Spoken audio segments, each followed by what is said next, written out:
दोस्तों, मेरा नाम है तौहीद और यूनिक क्लासेस में आपका स्वागत है। इससे पहले हम लोगों ने ट्रिगोमेट्री का पार्ट 1 देखा था, जिसमें हम लोगों ने ट्रिगोमेट्री का चैप्टर 1 यानी chapter 20 the concept of measurement of angle, उसको हम लोगों ने पूरा किया था। कॉन्सेप्ट और क्वेश्चंस भी हम लोगों ने सॉल्व किया था। आज हम लोग पार्ट 2 की बात करेंगे। पार्ट 2 यानी चैप्टर 23 वेस्ट बंगाल बुक के हिसाब से, जिसका नाम है ट्रिगोमेट्रिकल रेशियो, जिसको हम लोग शॉर्ट में टीआर भी बोलते हैं। ये टीआर बहुत ही इंपॉर्टेंट चैप्टर है। इसको हम लोग बैक बोन ऑफ ट्रिगोमेट्री भी बोल सकते हैं, इतना ज्यादा इंपॉर्टेंट है। इसके बिना पढ़े अगर आप सोचते हैं आप ट्रिगोमेट्री सीख जाएगा, तो बिल्कुल भी पॉसिबल नहीं है। इसके बिना पढ़े और इसको अच्छे से अगर नहीं भी पढ़ते हैं, तो दोनों केस में आपको ट्रिगोमेट्री सॉल्व करना और ट्रिगोमेट्री का हर सवाल पे पूरा उतार पाना, ये आपके लिए पॉसिबल नहीं होगा। तो ये चैप्टर को आप लोगों को पढ़ना और अच्छे से पढ़ना दोनों ही जरूरी है। यानी इसमें जितने भी कॉन्सेप्ट है, जितने भी कॉन्सेप्चुअल फॉर्मूलाज है, वो आपको पता होना चाहिए इस चैप्टर के। तो आइए बात करते हैं इस चैप्टर पे। तो इस चैप्टर का जो नाम है ट्रिगोमेट्रिकल रेशियो। तो रेशियो क्या होता है? रेशियो बना होता है हमारा टू टर्म से।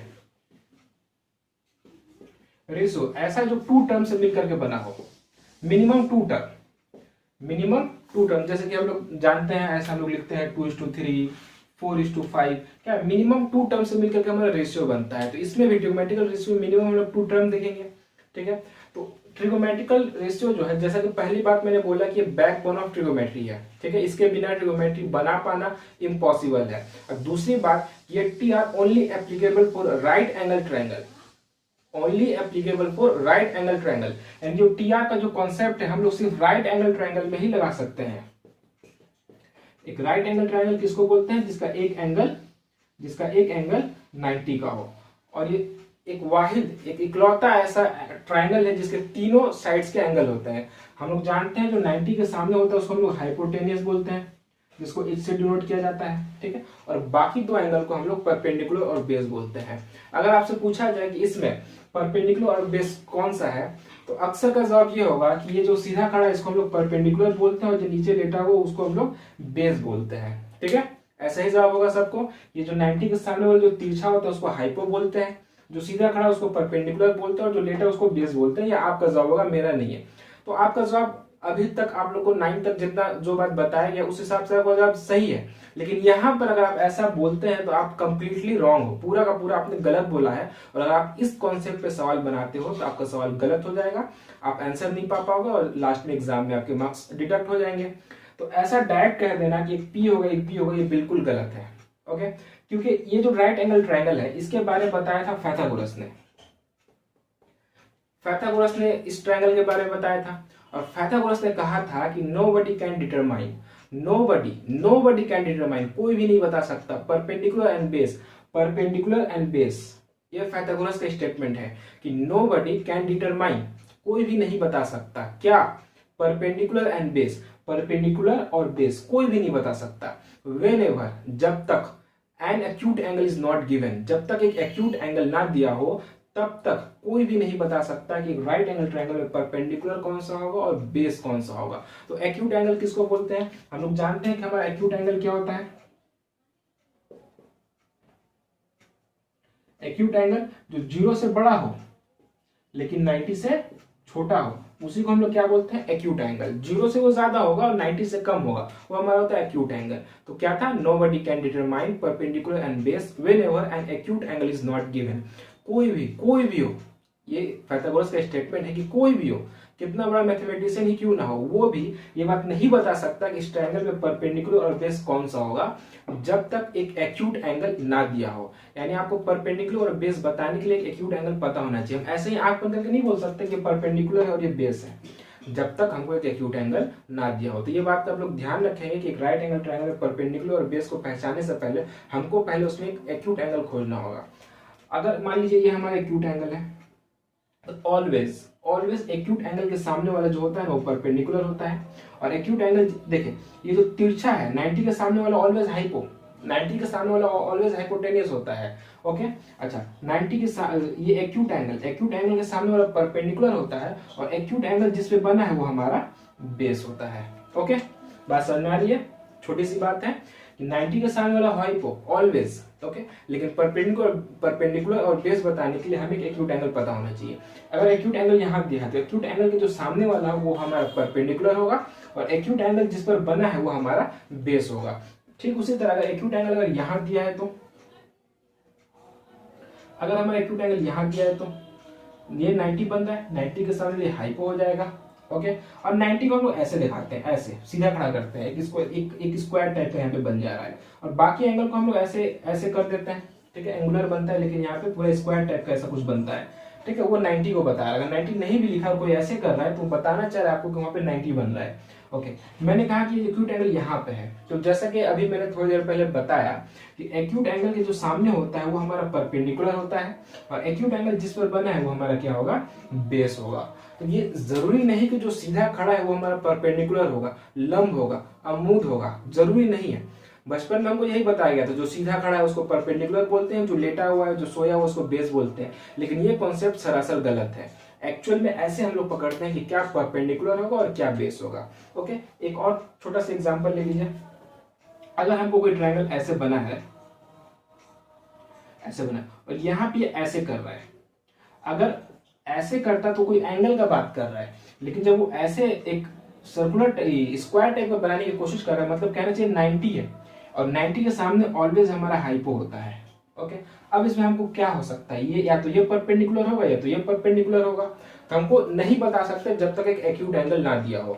अगर हमको कह देता है कि ये एक्यूट एंगल है तो इसके सामने वाला हमारा हो गया परपेंडिकुलर, और बचा ये हो जाएगा हमारा बेस। ओके, तो इसकी पहचान बहुत जरूरी है ट्रिगोनोमेट्री में, और इस चैप्टर में या फिर आगे भी बनाने के लिए इस चीज की पहचान होना बहुत ही जरूरी है। ठीक है, इसमें से भी अच्छे खासे सवाल पूछे जाते हैं। फिर आज आप जब चैप्टर हाइट एंड डिस्टेंस बनाओगे तो उसमें ये चीज का पहचान तो होना ही होना चाहिए। अगर आप ये पहचान नहीं है आपके अंदर तो सवाल आप गलत कर दोगे। और हाइट एंड डिस्टेंस से एक सवाल मस्ट है, वो जो 5 मार्क्स के लिए आते हैं। ठीक है, तो छोटा सा कॉन्सेप्ट था हमारा ये राइट एंगल ट्रायंगल के ऊपर, इसमें हम लोग परपेंडिकुलर, बेस और हाइपो को कैसे पहचानते हैं। एक बात और, TR is only applicable for right angle triangle. सिर्फ इसको हम लोग राइट एंगल ट्रायंगल में लगा सकते हैं, किसी भी ट्रायंगल में हम उसको एप्लीकेबल नहीं कर सकते हैं। अगर हमको कोई और ट्रायंगल दिया हुआ है, मान लीजिए आइसोसेलेस ट्रायंगल दिया है, इक्विलैटरल ट्रायंगल दिया है, ओके, स्केलन ट्रायंगल दिया है, तो कोई भी ट्रायंगल हो उससे मतलब नहीं है, हम ये टीआर उसमें नहीं लगा सकते हैं। अगर लगाने की जरूरत है तो पहले उस ट्रायंगल को जो हमको दिया है, वो चाहे आइसोसेलेस हो, इक्विलैटरल हो, कुछ भी हो, वो जो ट्रायंगल हमको दिया है उसको पहले राइट एंगल ट्रायंगल में कन्वर्ट करना होगा। जब तक हम ऐसा नहीं कर लेते हम लोग ये टीआर का जो कॉन्सेप्ट है वहां पे अप्लाई नहीं कर पाएंगे। हम लोग कैसे उसको कन्वर्ट करेंगे थोड़ा सा वो भी देख लेते हैं, ये बात आप लोगों को समझ में आई होगी। अगर मान लीजिए हम लोग एक आइसोसेलेस ट्रायंगल दिया है, आइसोसेलेस ट्रायंगल मुसलस मुतसावी अल साकिन जिसके 2 साइड्स इक्वल होते हैं, तो ये मान लेते हैं ये हमारा एक आइसोसेलेस ट्रायंगल है। ओके, इसका 2 साइड इक्वल है, तो उससे कोई बात नहीं है हमारा। तो इसको हम लोग राइट एंगल कैसे बनाएंगे, अगर हम यहाँ से एक परपेंडिकुलर खड़ा करते हैं, अगर हम यहाँ से एक परपेंडिकुलर खड़ा करते हैं तो यहाँ पे 90 डिग्री बन जाएगा, तो हो गया हमारा राइट एंगल ट्रायंगल।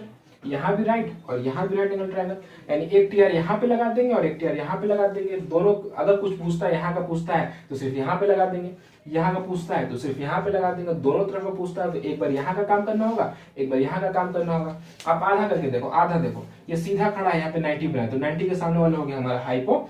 अब जिधर हमको एक्यूट एंगल दिया रहेगा, इधर दिया है तो ये परपेंडिकुलर, इधर दिया है तो ये परपेंडिकुलर। ओके, एक्यूट के सामने वाला ऑलवेज परपेंडिकुलर होता है। तो ऐसे पहले उसको हमको राइट एंगल ट्रायंगल में कन्वर्ट करना होगा। बिना कन्वर्ट किए हम लोग टीआर को अप्लाई नहीं कर सकते, इस बात का हमेशा ध्यान रखिएगा।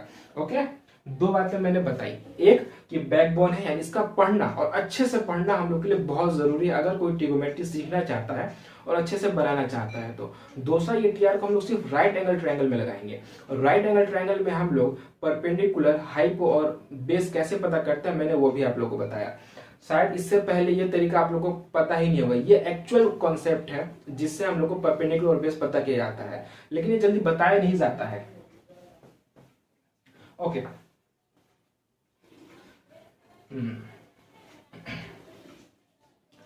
अब हम लोग जैसे कि हर चैप्टर में, हर पार्ट में अपना कुछ सैम्बल्स होता है।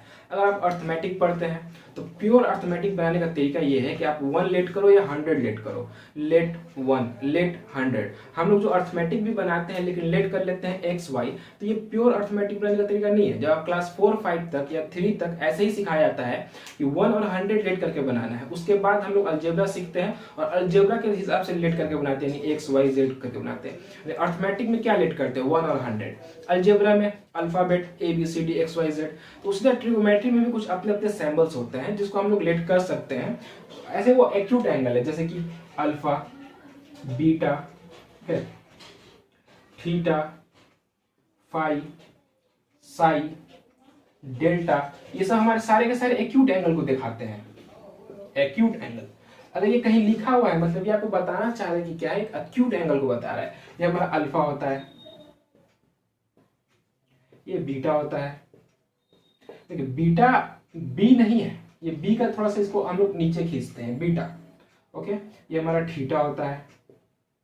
इसमें भी ध्यान रखेंगे, थीटा लिखते हो बहुत कोई क्यू कर देते, ये क्यू नहीं है। देखिए ऐसे मैंने गोल किया और उसके बाद इसको यहां तक बाहर नहीं निकला, यदि बाहर निकल गया तो क्यू हो गया।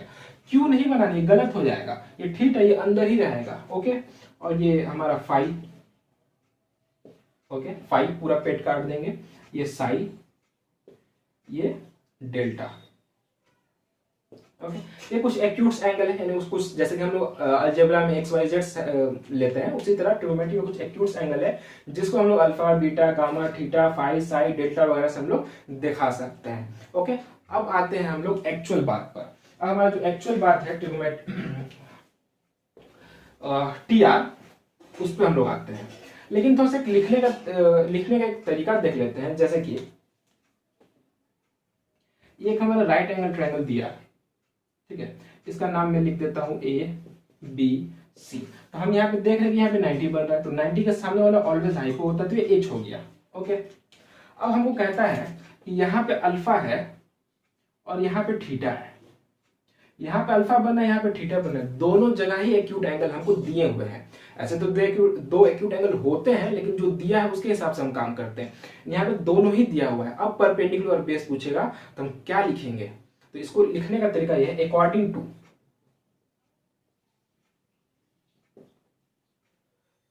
To angle B A C, जो कि हमारा अल्फा है। अगर हम according to angle B A C alpha के हिसाब से बात करते हैं, यानी जब हम लिखें ये बात बी ए सी, यानी हमको अल्फा के हिसाब से बात करना है। यानी जब अल्फा के हिसाब से बात करना है तो हमको इसको देखना ही नहीं है, मेरे लिए वो एब्सेंट है, वो है ही नहीं, उसको फुल्ली इग्नोर करना है। तो क्या हो जाएगा, जब हम अल्फा के हिसाब से बात करेंगे तो अल्फा के हिसाब से परपेंडिकुलर हमारा ये होगा बी सी, परपेंडिकुलर हमारा बी सी होगा। ओके, और बेस क्या होगा हमारा, बेस सामने वाला 90 के सामने तो ऑलवेज हाइपो, जब ये परपेंडिकुलर है तो ये बेस होगा ए बी। ओके, और हाइपो तो हम लोग देख ही रहे हैं ए सी। ओके, लेकिन जब हम लोग बात करें अकॉर्डिंग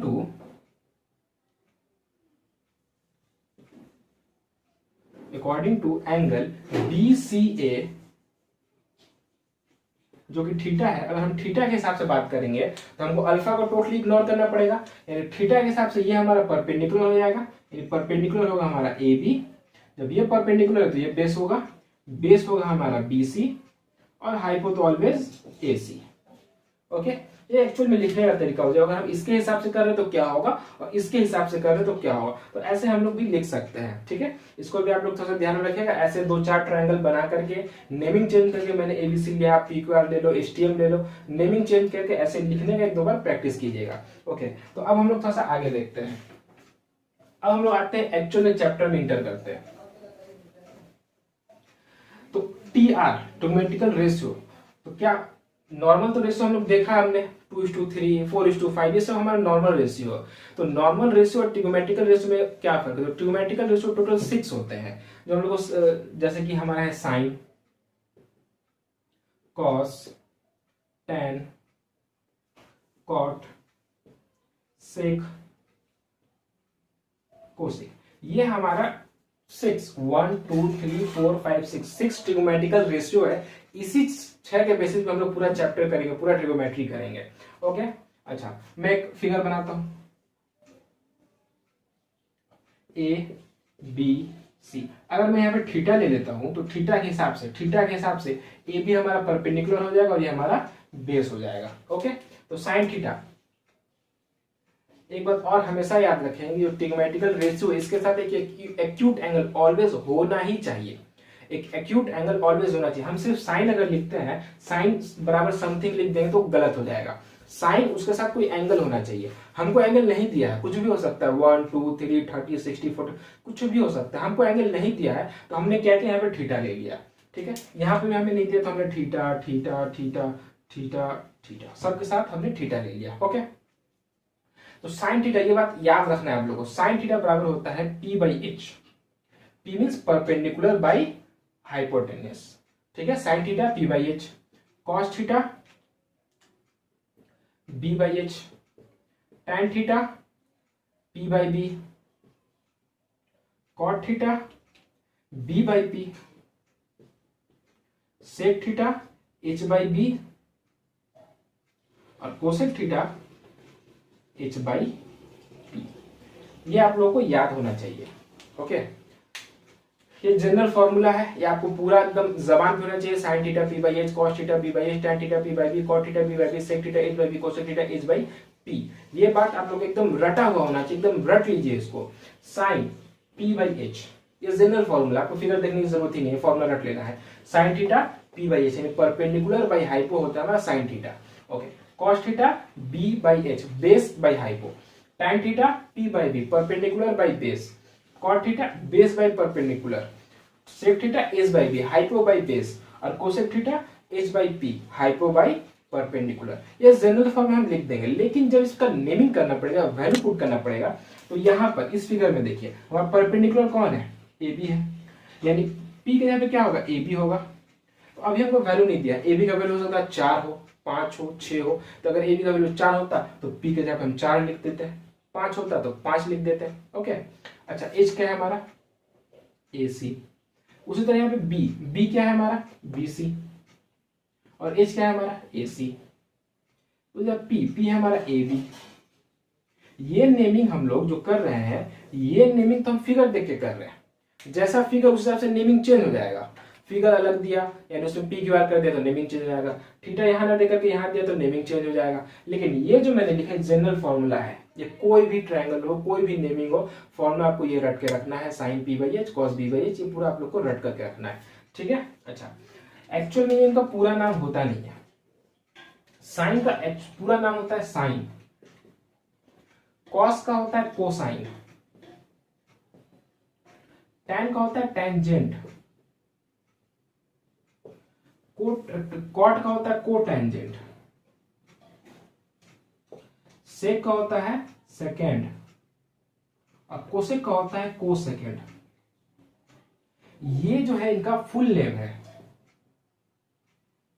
ये इनका फुल नेम है। लेकिन हम लोग जानते हैं साइंस का मतलब क्या होता है। साइंस का मतलब होता है टाइम और स्पेस बचाना। पहले हम लोग जो फोन यूज करते थे वो बड़ा सा था, पहले जो कंप्यूटर यूज होता था वो बहुत ही बड़ा था, एक रूम से भी ज्यादा बड़ा होता था।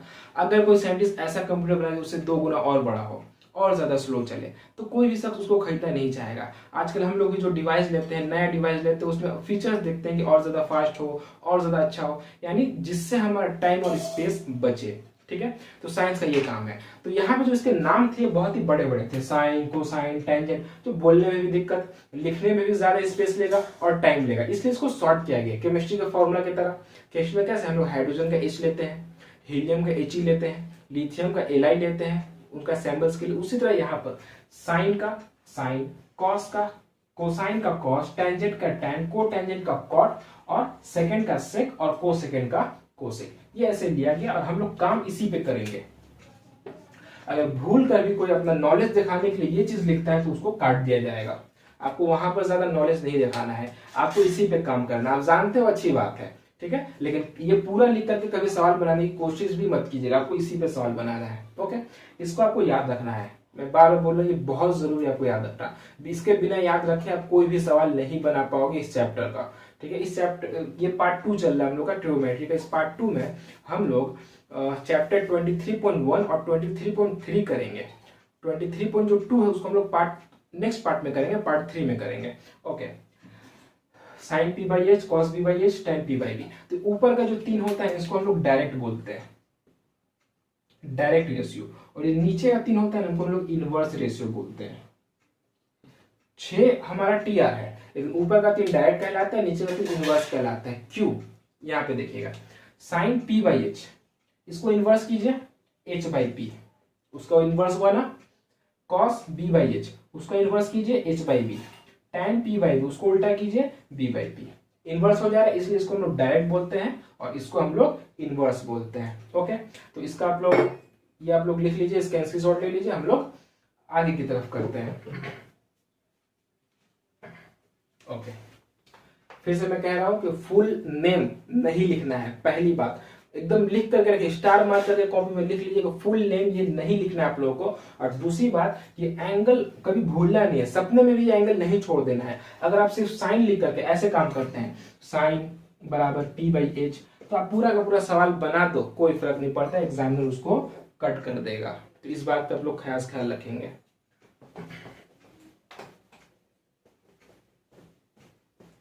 ओके,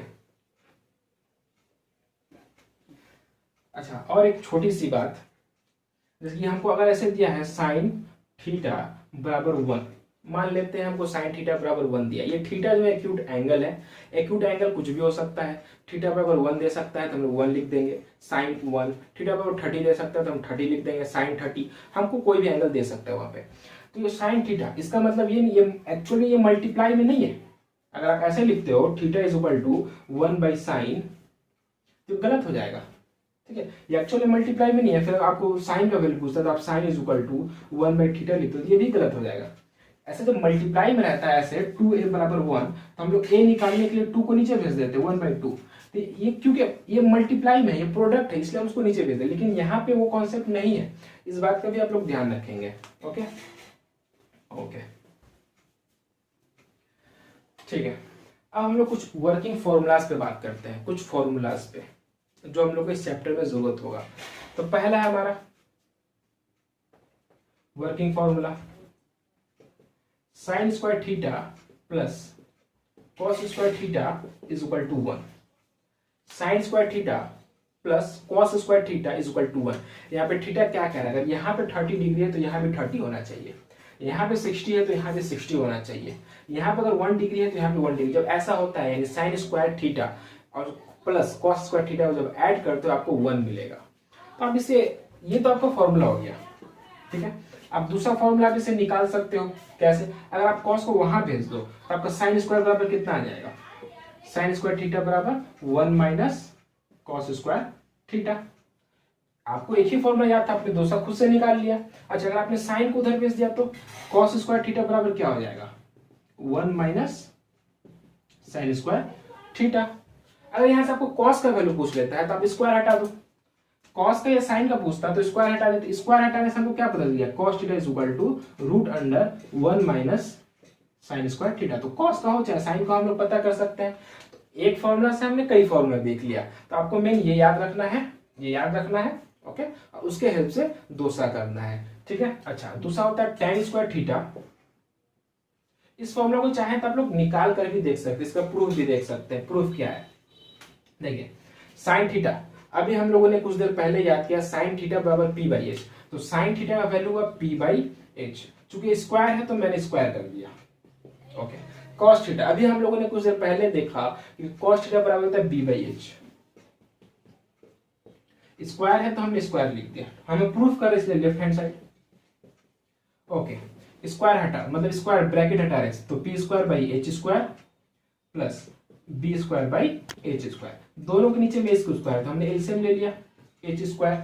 ओके, अच्छा, एच स्क्वायर से स्क्वायर कट दिया, P square plus B square. तो पाइथागोरस के फॉर्मूला से हम लोग जानते हैं H square is equal to P square plus B square. यानी हम लोग ये P square plus B square की जगह भी एच स्क्वायर लिख सकते हैं। तो वहां पे हम लोगों ने एच स्क्वायर कर दिया, नीचे में पहले से एच स्क्वायर, तो एच स्क्वायर स्क्वायर कट गया, हमारा आ गया 1। यानी मैंने फॉर्मूला सिर्फ लिखा ही नहीं, उसको प्रूफ भी किया। और इसी तरीके से बाकी जो मैं फॉर्मूला लिखने जा रहा हूं उसे चाहे तो आप प्रूफ भी कर सकते हैं। तो इसका आप लोग स्क्रीनशॉट ले लें। ओके, अच्छा, अब हम लोग कुछ दूसरे फॉर्मूलाज देखते हैं। ठीक है, ये हो गया, इसको मैं मिटा देता हूँ। ठीक है, आप लोगों ने स्क्रीनशॉट से ले लिया होगा। ओके, अब जो दूसरा फॉर्मूला, मैं उसका प्रूफ नहीं बताऊंगा, इसका जैसे आप लोगों ने किया वैसा कर सकते हैं आप लोग। Sec square theta minus tan square theta is equal to 1, cosec square theta minus cot square theta is equal to 1। Okay, ये 3 है हमारा जनरल फॉर्मूला। ठीक है, जनरल रूल। और कुछ और होते हैं, और कुछ होते हैं। अच्छा, जैसे कि हम लोगों ने अभी देखा था sine theta is equal to P by H और cosec theta is equal to H by P. Video को थोड़ा पीछे जाकर आप लोग देख सकते हैं, मैंने कुछ ऐसा लिखा था। तो यहां से भी एक फॉर्मूला आता है, sine theta into cosec theta बराबर 1, sine theta into cosec theta बराबर 1। ओके, मैं इस पूरे फॉर्मूला को कुछ देर के लिए जीआर बोल देता हूं, गोल्डन रूल। गोल्डन रूल, क्योंकि हमको ट्रिग्नोमेट्री बनाने के लिए ये फॉर्मूला का जरूरत पड़ेगा, इसको हमने गोल्डन रूल का नाम दिया कुछ देर के लिए, ये दोनों को। ओके, अच्छा, जीआर मैं आगे फिर से यूज करूंगा गोल्डन रूल। अच्छा, तो इसका भी मैं प्रूफ दिखा देता हूँ। साइन थीटा का मतलब होता है पी बाई एच, तो साइन थीटा के जगह मैंने पी बाई एच लिख दिया। कोसेक थीटा का मतलब होता है एच बाई पी, तो उसके जगह मैंने एच बाई पी लिख दिया। ये नीचे का एच ऊपर का एच कट गया, नीचे का भी ऊपर का कट गया, हमारा आ गया 1। ये भी हमारा प्रूफ हो गया। ओके, यानी साइन और उसके इनवर्स को हम लोगों ने जब आपस में मल्टीप्लाई किया तो हमको क्या मिला, हमको 1 मिला। साइन और जब उसके इनवर्स को हम लोगों ने आपस में मल्टीप्लाई किया तो उसको 1 मिला। तो इसका ही भी जैसे कि इसका 3 फॉर्मूला था, इसका भी 3 फॉर्मूला है। तो जैसे मैंने इसको प्रूफ किया, आप अदर को भी प्रूफ कर सकते हो। ओके, तो ये एक फॉर्मूला था। दूसरा हमारा tan theta into cot theta बराबर 1, और थर्ड होता है हमारा cos theta into sec theta बराबर 1। ठीक है, ये 3 फॉर्मूलाज होते हैं। अब इस फॉर्मूला से हम लोग कुछ और फॉर्मूला ला सकते हैं। जैसे कि यहाँ पे मैंने सिर्फ एक का दिखाया था, कितना सारा आ गया, उसमें आप इसका भी कर सकते हैं, इसका भी कर सकते हैं, मैं उतना नहीं दिखा रहा हूँ। अच्छा, अब यहाँ पे हम लोग इसको करके देखते। देखें, अगर साइन है, अगर इस फॉर्मूला से हमको साइन थीटा, अगर हम कोसेक को वहां भेज दें तो हो जाएगा हमारा 1 बाई कोसेक थीटा। मल्टीप्लाई में इक्वल को उधर गया, डिवाइड में हो गया। उसी तरह अगर हमको कोसेक चाहिए, कोसेक थीटा बराबर 1 बाई साइन थीटा। साइन को नीचे भेज दिया, यानी कोसेक दिया पूछा है साइन तो 1 बाई साइन, साइन दिया पूछा है कोसेक तो 1 बाई कोसेक। सेम इसमें हमको टैन चाहिए तो इसको नीचे भेज देंगे, टैन थीटा बराबर 1 बाई कॉट थीटा। कॉट नीचे चले, अगर हमको कॉट चाहिए तो टैन को नीचे भेज देंगे, कॉट थीटा बराबर 1 बाई टैन थीटा। सेम हमको सेक चाहिए तो कॉस को नीचे भेज देंगे, सेक थीटा बराबर 1 बाई कॉस थीटा। और हमको कॉस चाहिए तो सेक को नीचे भेज देंगे, कॉस थीटा बराबर 1 बाई सेक थीटा। तो इस फॉर्मूला से हमको कुछ और फॉर्मूला पता चल रहा है, इसको याद रखने की जरूरत नहीं है, ये तो हम इससे देख करके हम लोग खुद ब खुद निकाल ले रहे हैं, हमको हर चीज याद रखने की जरूरत नहीं है। ठीक है, आप लोगों ने ये देखा 3 फॉर्मूला, ये 3 फॉर्मूला, इसको हम लोग गोल्डन रूल बोलते हैं। ओके, ये मेरा खुद का नाम दिया है मैंने, ऐसा कुछ मैथमेटिकल टर्म नहीं है गोल्डन रूल। ओके, अच्छा, अब ये आप लोगों ने नोट कर लिया होगा, तो मैं इसको थोड़ा सा मिटा रहा हूँ। एक दो टर्म, एक फॉर्मूला और है, जैसे कि tan थीटा इक्वल टू होता है sine theta by cos theta. Sine और कॉस को जब डिवाइड करोगे तो आपको tan थीटा मिलेगा। और चूंकि कॉट जो होता है, क्योंकि कॉट होता है ठीक इसका उल्टा होता है, तो कॉट बराबर हो जाएगा cos theta by sine theta. Okay, यहां तक इस चैप्टर में जितने भी फॉर्मूलाज यूज होते हैं मैंने वो बता दिया। ठीक है, अब इसको हम लोग अप्लाई कैसे करते हैं, कैसे एक सवाल बनाते हैं, उसको हम लोग देखते हैं। तो इसको आप लोग पहले नोट कर लें। ओके, तो अभी तक हम लोगों ने इस चैप्टर का जितना भी बेसिक फॉर्मूला था और कॉन्सेप्ट था मैंने आप लोगों को बताया। ठीक है, तो वो कॉन्सेप्ट जानना और फॉर्मूला जानना ही बड़ी बात नहीं होती, उसको कैसे अप्लाई करना है ये भी आना चाहिए, दोनों ही इंपॉर्टेंट होता है। तो फॉर्मूला आप लोगों ने जान लिया, कॉन्सेप्ट आप लोगों ने जान लिया, तो अब उसको कैसे अप्लाई करते हैं वो देखते हैं। तो पहले हम लोगों ने जितना भी फॉर्मूला जाना उसको मैं एक जगह लिख देता हूँ, उसके बाद साइड में सवाल बनाऊंगा। या फिर आप लोग इनसे कॉपी में लिख करके रखना, ताकि अगर फॉर्मूला याद ना हो तो आप तुरंत देख लो, हाँ यहाँ पे ये लग रहा है, आपको अच्छे से समझ में आएगा। पहला ही क्लास है, अभी आप लोगों ने फॉर्मूला देखा और अभी सवाल बना रहे हो तो फॉर्मूला याद नहीं होगा, फिलहाल लिख करके रखो और मैं जब सवाल बना रहा हूं तो उसको देखना कि कौन सा फॉर्मूला लगाया मैंने। ओके, तो चैप्टर 23.1 वेस्ट बंगाल माध्यमिक के बुक के हिसाब से चैप्टर 23.1 और चैप्टर 23.3 ये हम लोग इस सेक्शन में करेंगे, एपिसोड 2 में हम लोग करेंगे। और चैप्टर 23.2 है वो थोड़ा सा अलग कॉन्सेप्ट पे है, तो उसको हम लोग नेक्स्ट एपिसोड में करेंगे। तो फिलहाल 23.1 question number 1, I have draw a right angle triangle ABC whose hypotenuse AB, जो हाइपो उसका AB वो 10 सेंटीमीटर का है, बेस को BC बोला है, यहाँ पे नाम बोल दिया है, तो हमको एक्यूट एंगल की जरूरत नहीं भी दिया हो तो कोई बात नहीं, वो दे रहा है कि बेस क्या है हमारा। Base BC is equal to 8 centimeter and perpendicular AC is equal to 6 centimeter. Let us determine the value of sine and tangent. यहाँ पे हम लोग सवाल पे देखेंगे तो साइन पूरा लिखा है एंड टेंजेंट पूरा लिखा है, लेकिन आप लोग को पूरा नहीं लिखना है, आप लोग को साइन और टैन ही यूज करना है। साइन एंड टेंजेंट ABC, यानी साइन ABC और टेंजेंट ABC आप लोग को मालूम करना है। ओके, तो हमको क्या किया गया है, सबसे पहले बोला कि I have drawn A right angle triangle, तो जैसा कि उसने कहा I have drawn a right angle triangle ABC, तो ऐसे भी नाम नहीं लिखते हम लोग, उसमें क्या कहा है हाइपोटेन्यूस AB, ये AB है हमारा हाइपो, अगर हम लोग खुद से नाम लिख देंगे तो हम लोग क्या लिखते हैं ABC, गलत हो जाएगा, तो हाइपो बोला है, ये हाइपो होता है, हाइपो AB है जो कि है 10 सेंटीमीटर का। ओके, उसके बाद हमारा बेस है BC, बेस है हमारा BC 8 सेंटीमीटर का और परपेंडिकुलर है, और परपेंडिकुलर है हमारा, और सॉरी परपेंडिकुलर है 6 सेंटीमीटर का AC। ओके ठीक है, उसके बाद हम लोग क्या, जैसे कि डायग्राम बोला और जो बोला मैंने पुट कर दिया। अब लोग बोलता है साइन एंगल ABC, तो हमसे ABC का पूछा है। अगर आप लोग बहुत अच्छा से लिखना चाहते हो, एक number given given perpendicular perpendicular है हमारा AC, ब्रैकेट में नाम लिखेंगे, उसके बाद हम लोग वैल्यू लिखेंगे 6 सेंटीमीटर। ओके, बेस है हमारा BC, ब्रैकेट में पहले नाम लिखेंगे उसके बाद वैल्यू लिखेंगे। हाइपो है AB, ब्रैकेट में पहले नाम लिखेंगे उसके बाद वैल्यू लिखेंगे। ठीक है, अब उसके बाद हमसे पूछा है sine ABC, sine angle ABC, ABC ABC यानी यही हो गया, इसके हिसाब से परपेंडिकुलर है भी और दिया भी यही है, तो साइन बराबर होता है हमारा P/H, perpendicular by hypo. Okay, यहाँ पे हमारा परपेंडिकुलर कितना है, परपेंडिकुलर है हमारा AC और हाइपो है हमारा AB। परपेंडिकुलर का वैल्यू हमको दिया है 6 और हाइपो का वैल्यू हमको दिया है 10, जब हम काटेंगे तो हमारा आएगा 3/5। तो हमारा साइन का वैल्यू पता चल गया। उसका tan एंगल ABC। हाँ, एक बात और, जैसे कि मैंने कहा था कि साइन टैन अकेले नहीं होता, तो यहाँ भी देखिए, यहाँ पे एंगल लिख दिया हुआ है, थीटा बीटा फाई नहीं देके नाम दिया है, तो मैंने नाम लिख दिया। टैन का मतलब होता है हमारा P/B।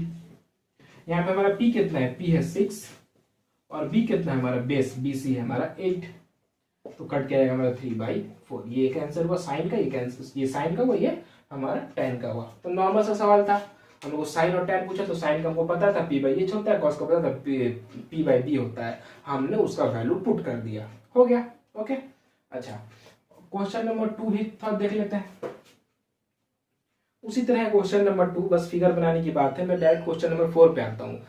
मैं कैसे अप्लाई करते हैं हम लोग को वो बता रहा हूँ, फिर अगर आप लोग को नहीं होगा तो नेक्स्ट वीडियो में तो सवाल बना करके आपको बताऊंगा ही।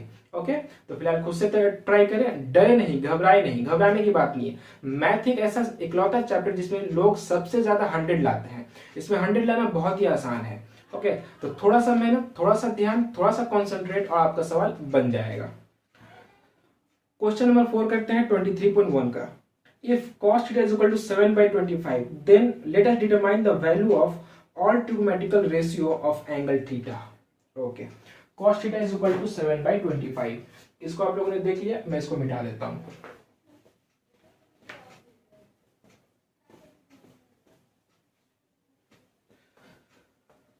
तो ये क्वेश्चन नंबर 4 बताने से पहले मैं आप लोग को एक थोड़ा सा बता देता हूँ, टी आर दो तरह का दे सकता है आपको। टी आर एक सिंगल टी आर होगा और एक आपका डबल टी आर होगा। सिंगल टी आर और एक double T R. Single T are में आपको एक ही टी आर देगा और कुछ पूछेगा, ठीक है, और डबल टी आर में दो टी आर देगा और कुछ पूछेगा। तो सिंगल टी आर, जैसे क्वेश्चन नंबर 4 है आपका, cos theta is equal to 7/25। ये देखिए आपको एक ही टी आर दिया, हम लोगों ने 6 टी आर पढ़ा था ना, 6 टी आर में से एक टी आर हमको दिया है, कॉस थीटा बराबर कॉस 7/25, 6 में से एक दिया है, यानी कैसा सवाल है, ये सिंगल टी आर का सवाल है। ओके, डबल टी आर में आपको दो दिया रहेगा, ठीक है, देख सकते हैं मैंने पिक लगाया यहाँ पे, दो दिया रहेगा, साइन प्लस कॉस, ये साइन इंटू कॉस, यानी कोई भी दो टीआर देकर के आपको देगा, उस पर आपको सवाल बनाना है। तो सिंगल टीआर बस दो तरह का सवाल, ये दो आप समझ गए, सारा चैप्टर बन गया। तो सिंगल टीआर का कैसे करते हो और डबल टीआर कैसे करते हो वो देख करके आप बस समझ लीजिए। तो सिंगल टीआर इस तरह का जितना भी सवाल होगा, एक टीआर दिया, जैसे कॉस दिया है या फिर जैसे कि टाइम दिया है, साइन दिया है, ठीक है, ऐसा देकर के आपसे कुछ पूछा। डबल टीआर में दो दिया रहेगा, sine plus cos, sine plus से, प्लस में, माइनस में, मल्टीप्लाई में, डिवाइड में, किसी भी तरह से आपको कोई दो दिया रहेगा। ओके, अच्छा, तो सिंगल टीआर कैसे बनाते हैं? सिंगल टीआर हम लोग जानते हैं कॉस थीटा बराबर होता है हमारा b/h। ओके, हियर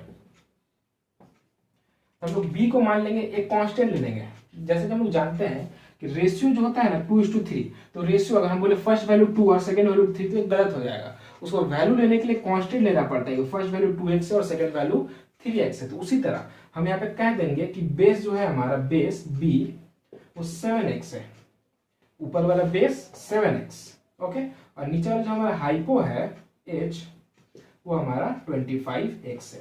तो हमको पता क्या नहीं है, हमको परपेंडिकुलर नहीं पता है, वो हमको नहीं पता है ना।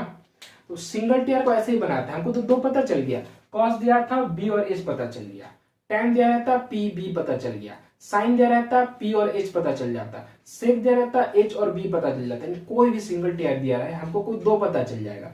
जब दो पता चल जाएगा तो तीसरा हम लोग कैसे मालूम करेंगे? पाइथागोरस के फॉर्मूला से, bye Pythagoras theorem.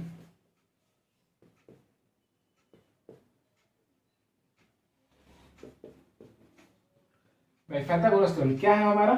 h² is equal to p² plus b²। लेकिन जब हमको p निकालना है तो हमको b को इधर भेजना पड़ेगा, तो p² बराबर हमारा आएगा h² माइनस b²। p का वैल्यू हमें नहीं पता, p को मैंने ऐसे ही छोड़ दिया। h का हमको पता था 25x माइनस 7 का ही पता था 7x। ओके, अच्छा, p² 25x करें तो 25 का जो स्क्वायर होता है वो 625 होता है, और x का स्क्वायर x² माइनस 7 का स्क्वायर करेंगे 49 और x का स्क्वायर x²। ये मैं थोड़ा सा मिटाता हूं,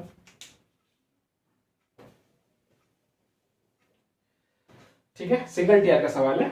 ओके, ये 625 में से 49 जाएगा तो कितना होगा हमारा? p² अभी निकल रहा है, p²। ओके, 15 में से 9 गया, हमारा 6 बच जाएगा। ओके, सिंपल सा सब्ट्रैक्शन है, 15 में से 9 गया 6 बच जाएगा, ये हो गया एक, बगल से एक ले 11, 11 में से 4 गया 7, अच्छा ये हो गया हमारा 5, 576। तो 576 किसका स्क्वायर होता है? 576 24 का स्क्वायर होता है, देख लेते हैं। 24, 4 चौको 16 का 6 हाथ में बचा 1, 4 दूना 8 और 1 9, 4 दूना 8 और 2 दूना 4, 6 9 8 17 का 7 हाथ में जाए 5, 576 24 का स्क्वायर होता है। तो p जब स्क्वायर हटेगा तो रूट अंडर 576, यानी बाहर कितना आएगा 24, यानी हमको p पता चल गया वो कितना है 24x। सॉरी x था तो घट कर भी x आएगा, यहाँ भी x² तो बाहर आएगा x। तो p कितना है हमारा 24x। तो हमको सारी वैल्यू पता चल गया, दो पता तो एक मैंने निकाल लिया पाइथागोरस से। यानी कोई भी सिंगल टीआर दिया हो, साइन दे, कॉस दे, टैन दे, कॉट दे, सेक, कोस, कुछ भी दे, किसी में से हमको दो वैल्यू पता चलेगा। साइन में p और h पता चलेगा, कॉस में b और h पता चलेगा। इससे क्या होगा, हमको दो वैल्यू पता है, तीसरा हमको मालूम करना है, तो आसानी से हम लोग पाइथागोरस के थ्योरम से मालूम कर सकते हैं। तो हमको तीनों पता चल गया, तो कुछ भी पूछे हम उसको मालूम कर लेंगे। कैसे? उसमें बोला था नेक्स्ट टर्म में, determine the values of all trigonometrical ratio. All एक दिया है, ऑल पूछा है, यानी अगर हम लोग देखें यहाँ पे साइन पे, देयरफॉर साइन थीटा, तो साइन थीटा होता है बराबर p/h। तो P अभी हम लोगों ने लाया 24x, तो P का वैल्यू 24x और H का वैल्यू हमारा था 25x। तो x से x कट गया, साइन का वैल्यू कितना है 24/25। ओके, कॉस दिया है tan थीटा, tan होता है p/b। p का वैल्यू हम लोगों ने लाया, पता तो नहीं था, लाया 24x और b हमें दिया था 7x। x से x कट गया, आया हमारा 24/7। सेम एज कॉट होता है हमारा b/p। b का हमको दिया था 7x और p हम लोगों ने लेकर आया 24x, तो x कट गया 7/24। ओके, सेम एज हम लोग सेक थीटा और कोसेक थीटा का पता नहीं कर लेंगे, आराम से हम लोग पता कर लेंगे, बस वैल्यू पुट करना है और x को काट देना है। ओके, काफी आसान सा सवाल है सिंगल टीआर का, है ना। हमको दो पता चल जाता है, तीसरा मालूम करना है, जब तीनों पता चल गया तो कुछ भी आए सामने हम लोग वैल्यू पुट करके उसको बना लेंगे, है ना। तो ये रहा 23.1 का क्वेश्चन नंबर 4।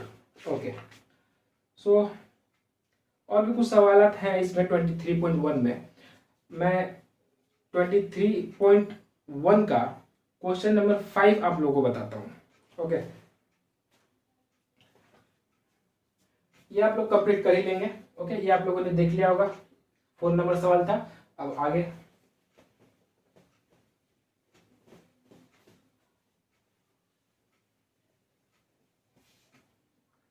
देखिए, question number 5, if cot theta is equal to 2 then let us determine the value of tan theta and sec theta and so that. तीन चीज पूछा है, tan sec and so that. तो पहले हमको दिया क्या है, हमारा गिवन है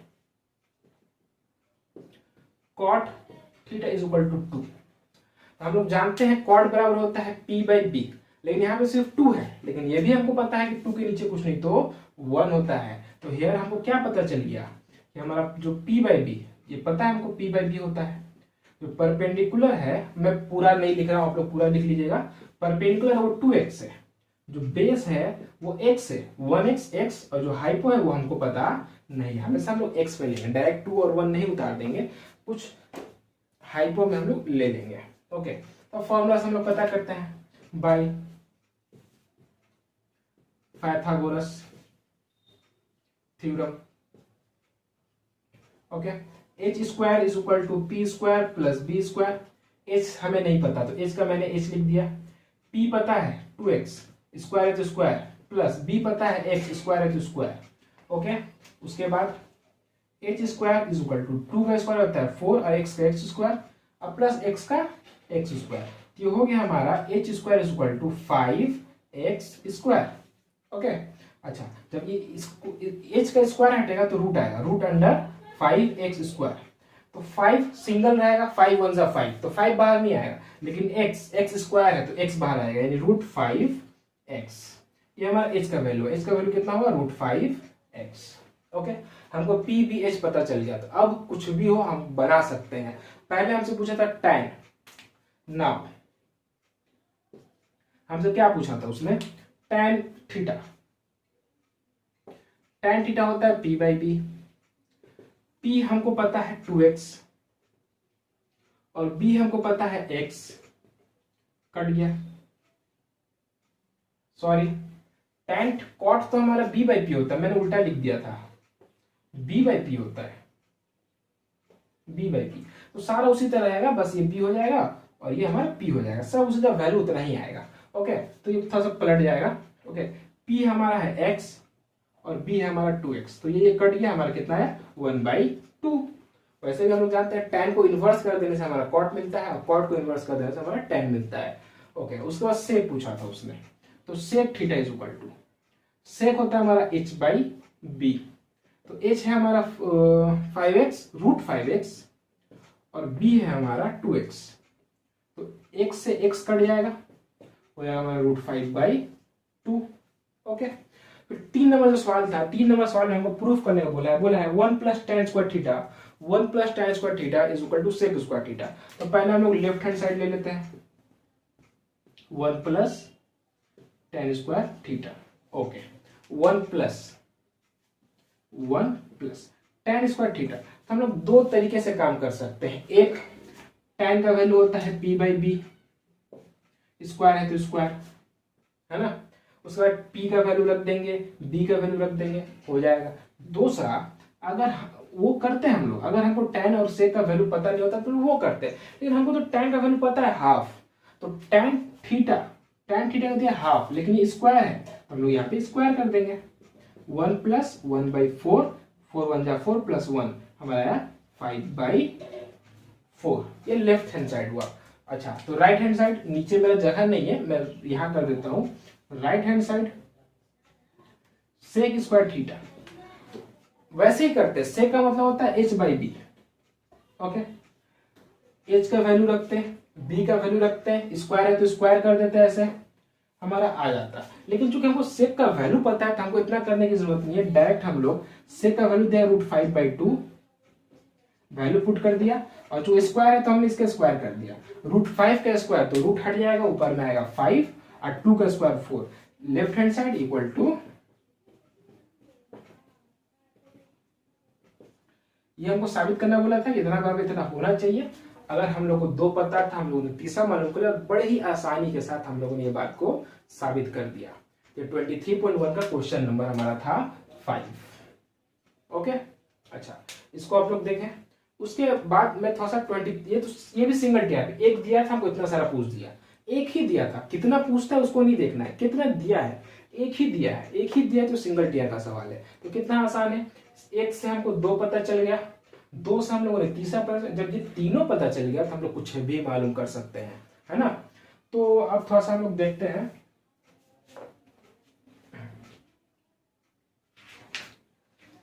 ट्वेंटी 23.1 में 6 नंबर सवाल है, वो भी सिंगल टीआर।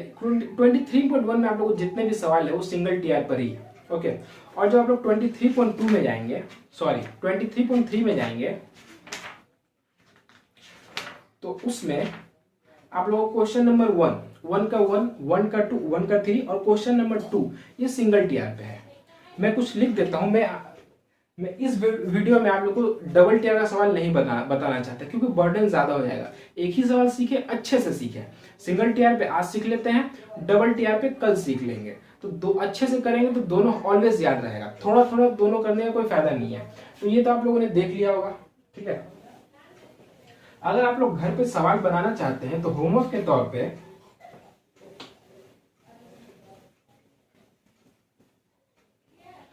जो 23.1 है वो पूरा सिंगल टीआर को आपको फुल करना है, यानी पूरा चैप्टर करना है। लेकिन जो 23.2 है उसमें क्वेश्चन नंबर 1 करना है, क्वेश्चन नंबर 2 करना है, क्वेश्चन नंबर 3 नहीं करना है आप लोगों को। 3 वो जो है डबल टीआर पे है। नेक्स्ट वीडियो में मैं आप लोगों को 23.1 का जो भी सवाल रुकेगा मैं उसको क्लियर कर दूंगा, और साथ ही साथ उस वीडियो में मैं डबल टीआर के सवाल कैसे बनते हैं वो बताऊंगा, ओके। तो फिलहाल आप लोग सिर्फ सिंगल टीआर के सवाल करें। मैं बता देता हूँ सिंगल टीआर कौन सा है। 23.1 ये पूरा चैप्टर सिंगल टीआर पे है, ओके। तो आपको उसको करना है। 23. मैंने फिर से 1 लिख दिया। 23.3 का 1 नंबर, ओके। 1 नंबर आप देख सकते हैं, 1 नंबर, 2 नंबर, 3 नहीं करना है। 3 डबल टीआर का है, करना है अभी नहीं करना है। डबल टीआर का जब मैं बताऊं तब करना है, ओके। अच्छा,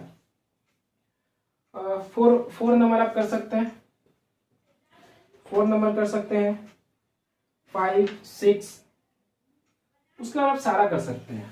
5 6 7 8 9 MCQ वगैरह है, वो तो जब 23.1 23.2 23.3 जब हम लोग सारा कर लेंगे तो MCQ वगैरह देखेंगे। ये चंद होमवर्क है आपका, ओके। सिर्फ हम लोगों ने आज क्या देखा, हम लोगों ने देखा टीआर 2 होता है, एक सिंगल और एक डबल। डबल पे मैंने आप लोग को कुछ नहीं बताया। डबल पे जो भी सवाल है और कैसे बनते हैं, कैसे फॉर्मूला अप्लाई होते हैं, वो मैं आप लोग को नेक्स्ट वीडियो में बताऊंगा। इस वीडियो में हम लोग सिंगल पे देखा, तो सिंगल का होमवर्क क्या है। चैप्टर 23.1 आपको पूरा करना है, वो पूरा का पूरा सिंगल टीआर पे है। और चैप्टर 23.3 में 1 2 4 5 6 7 8 पूरा का पूरा ये क्या है हमारा सिंगल टीआर पे। तो ये सब सवाल आप बनाएंगे, ठीक है।